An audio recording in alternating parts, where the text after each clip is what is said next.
Welcome back. Okay, we got to talk about this. Mortgage interest rates highly likely to be going up tomorrow as the Fed comes out with their new number again. And the news is leaving potential home buyers wondering if now is really the time to get into the housing market. 6 News reporter Adriana Alexander spoke to some experts to get some answers. She joins me now in studio. Adriana? Yeah, Chris, home buying has dropped drastically in Texas over the past year, but experts I talked to today say this isn't a housing market crash. In fact, it might be a good news for potential buyers.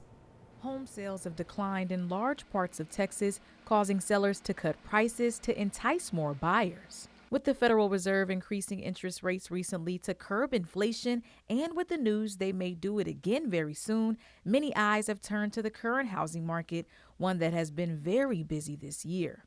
Home prices surged in the first half of the year, and owners were cashing in. Over 80,000 homes were listed for sale so far this year in Texas, compared to just 55,000 this time last year. But the trend is cooling.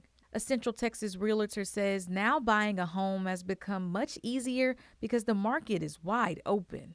We embarked on a new build, on a custom, and it was scary, and sometimes it's terrifying. But you kind of, you wade through it and you figure it out and you get with those great lenders, and, continually working on your credit score is going to play a huge part. So, don't be missing payments, don't take out new loans, no new cards, and that'll definitely help you on your journey. Homes are usually taken off the market and sold in less than 30 days. But since the interest rate hike, it's taking realtors longer to sell homes, and they're even having to lower home prices to get them off the market. Texas A&M research economist Claire Luzzi expects interest rates to continue to rise throughout this year, but she says there is a bright side.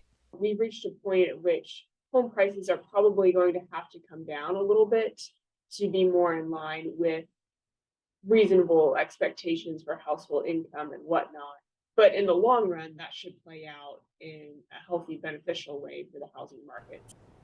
Now, like we mentioned earlier, the Federal Reserve is expected to announce another interest rate hike tomorrow, which will impact mortgages at home. Chris, like you mentioned earlier, buy low and sell high is the main takeaway from both experts. Yeah, and you haven't been able to buy low for a long time. That's Adriana, right. Appreciate you being in the studio. Thank you for that report. Okay.